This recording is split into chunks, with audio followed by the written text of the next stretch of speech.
Hey everybody, we're going to do something a little bit different today because I don't feel like being on camera, but I'm going to talk about what we're doing for school this year. And it's going to be a series of videos, but today this video is going to focus on world geography.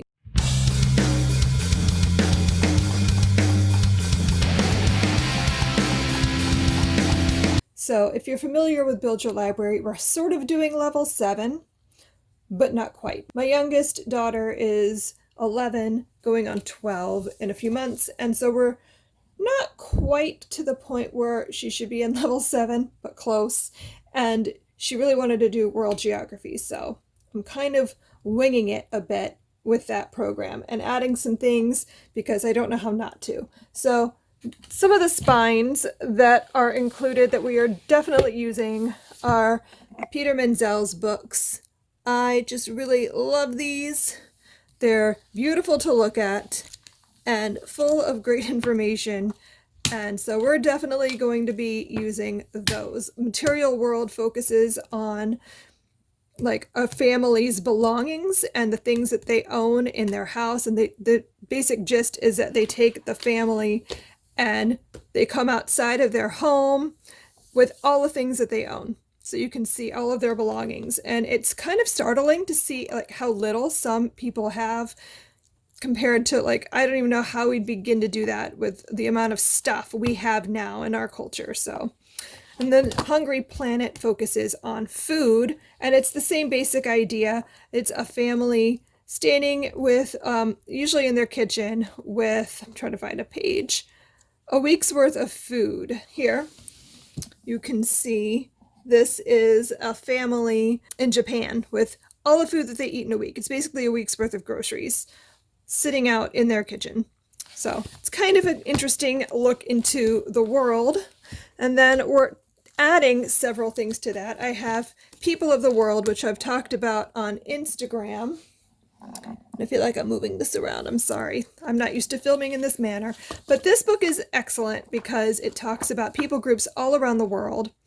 And it's fascinating to flip through and read. It doesn't go into a ton of depth like Hawaiians. You get this much information as well as some pictures and maps and things. So it's not very in depth, but it is pretty comprehensive, and just the amount of material covered in this book, and the photography is beautiful. So for that alone, I think it's a great resource. But the fact that it covers so many different people groups all over the world, it is just a really great resource to have with this curriculum. One of the things I changed out is that I didn't think my daughter would like the atlas that is included in level 7. It's a little bit older, and I thought this one would be better for her to read on her own. And I like that it's very colorful and bright, and there's lots of like tidbit information spread out as opposed to being like a paragraph or so of text. So it'll be easier for her to read on her own, because I am starting to gradually hand off schoolwork now that she's middle school aged. I like to start like assigning things for her to do on her own. So this will be a great thing for her to do independently because it's easier to read. And I just think she'll appreciate all of the pictures too. It's very pretty. So we'll use that. Another thing I'm adding in, I don't know, I can't stop myself when it comes to geography type materials. I purchased the travel book, A Journey Through Every Country in the World by Lonely Planet. I don't know what we'll do with this. I think we just might like use it here and there as the mood strikes, but this is basically a travel guide.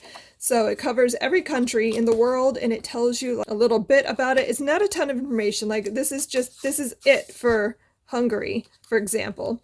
And it has a little bit of information here about the country itself, along with a map, a flag.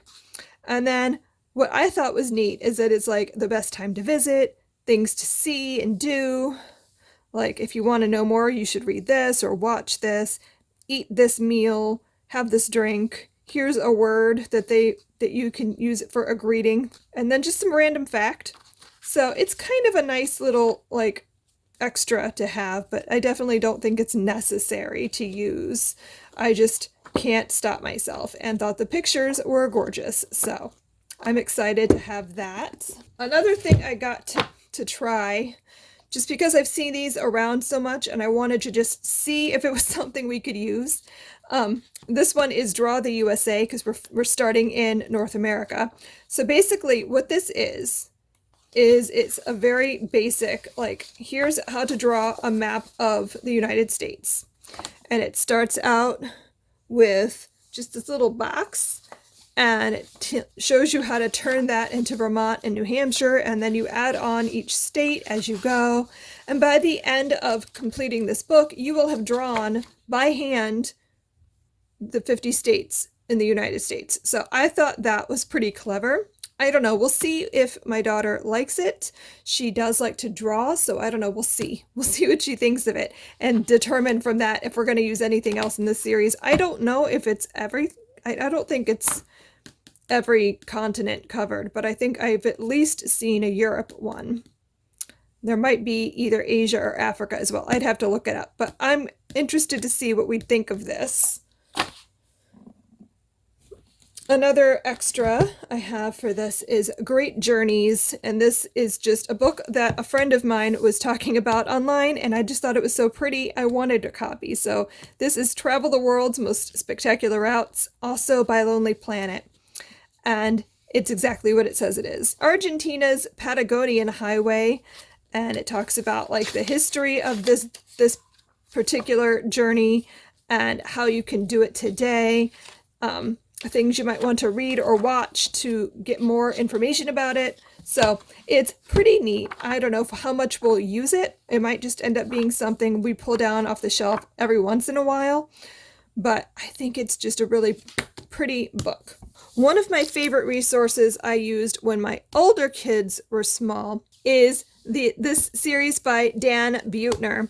I have Soviet Track, Africa Track, and Maya Quest. And what these do, they're a little bit dated, but what they do is Dan Buettner bicycles with a team across the continent or the country.